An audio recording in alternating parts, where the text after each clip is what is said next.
it's time, it's throughput. So having the ability to just have your routine clinical or your routine research approach set up where you just go click, click, click, done, rather than having to move back and forth and alter things.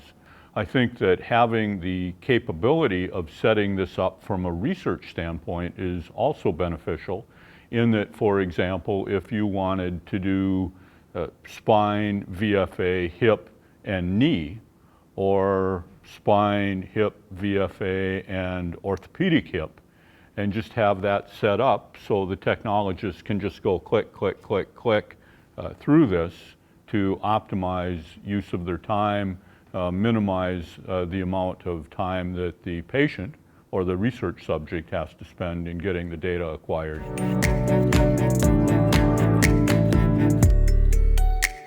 To walk through then the template for DEXA-Vision, in this example we have it set up to do spine, dual femur, and total body.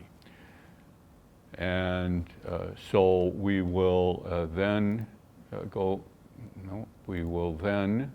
start by clicking on position.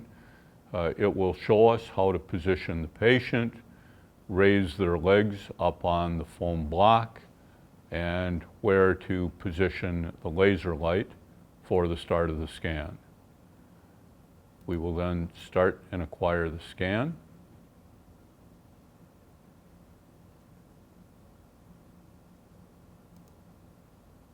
We will then move to the hip, and it will tell us to remove the foam block and then correctly position the patient with their feet internally rotated with the positioner. It will tell us where to position the laser light at the distal end of the femur. And we then start acquiring the long femur scan of the left hip. We then move over to the right. It's the same exact thing with positioning and start of the laser light. We start and acquire the image.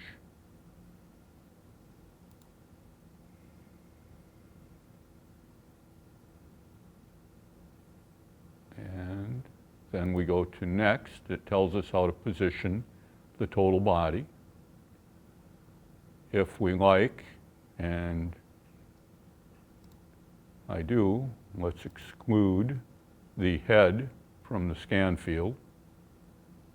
And then let's start to acquire the scan. And as you see, we started, so we don't have the whole head.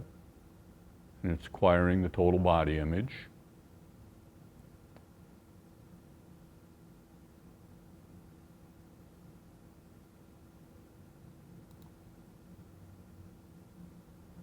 Oh, it cut off the legs too. I checked that box.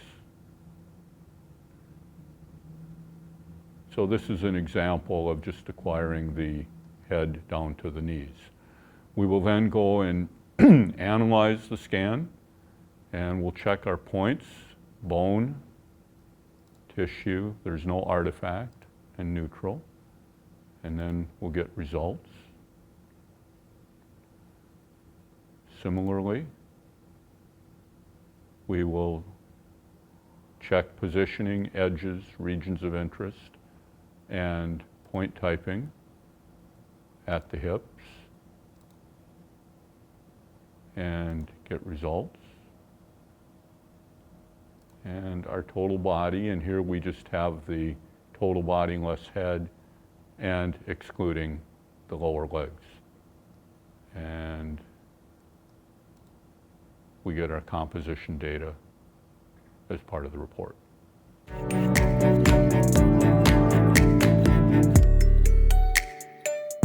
I think that you can only use TBS within the BMI constraints of the TBS software capabilities. But other than that, I think you use it all the time.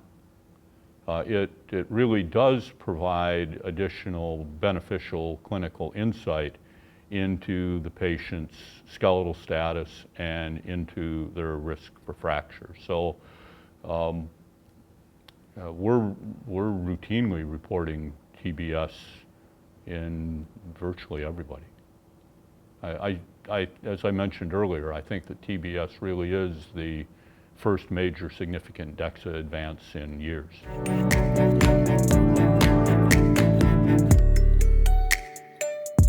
What TBS is measuring is the texture of the bone.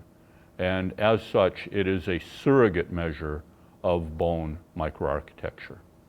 And the analogy that I've seen used commonly is if you were flying over a woodland and you couldn't see each individual tree because you were too high, but you could see that the forest is homogeneous. And that would have a normal texture pattern, and if it were bone, it would give you a high TBS. And conversely, if the loggers had gone in and cut out 10 acres here and 10 acres there, you would see holes in the forest. That would give you an abnormal texture pattern and a low TBS. So if you've got normal bone, homogeneous bone microarchitecture, you have a high TBS. Holes, i.e. osteoporotic, you have a low TBS.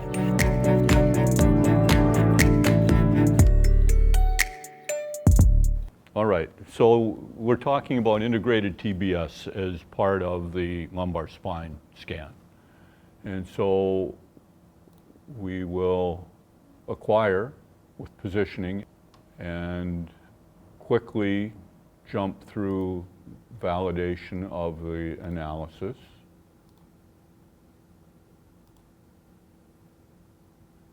And then go to the trabecular bone score. And as you see here, the TBS or trabecular bone score is obtained on the identical region of interest that the BMD is obtained. The L14 value here is in the borderline or partially degraded range.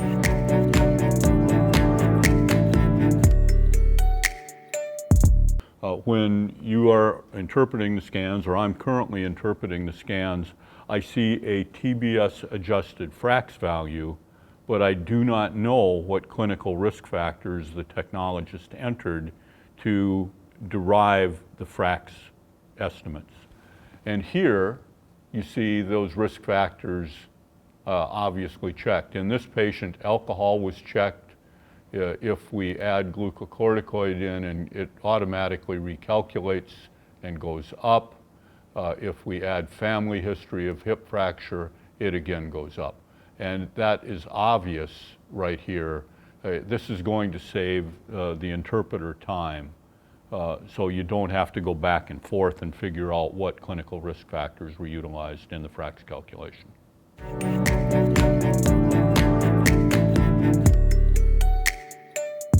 So historically, we've had total body less head in pediatrics because in very young children, our head constitutes more of our bone. And as we grow up, the head becomes less of our amount of bone. Thus, TBLH started in pediatrics.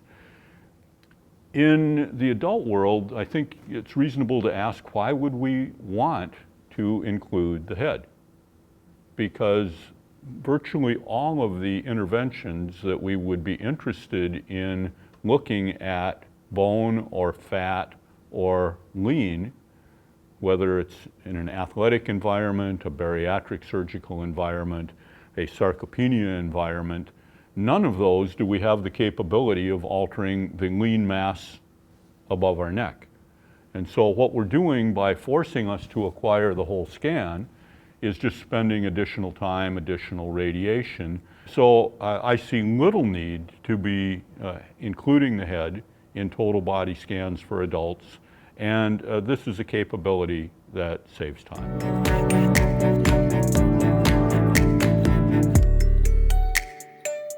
It basically gives you the capabilities of doing everything you can in a spreadsheet. I think that clinically the advanced analytic feature has a lot of potential in the athletic or performance environments. in that I know there is interest, for example, in symmetry of muscle distribution. So for example, if you are a left tackle for a professional football team, you're always blocking the same way.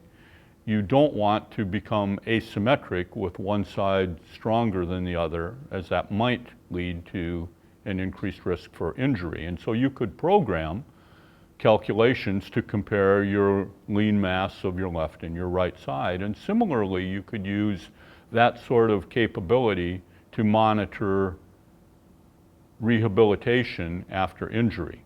So certainly after you have a major injury, for example, an ACL tear, you tend to have muscle and bone loss probably on the affected side. And you could just set up to have the scanner tell you the ratio of the right to the left side of whatever region of interest you elect. So I think that there's clear research utilization potential for this, and I think that there are some clinical situations where it could be useful as well.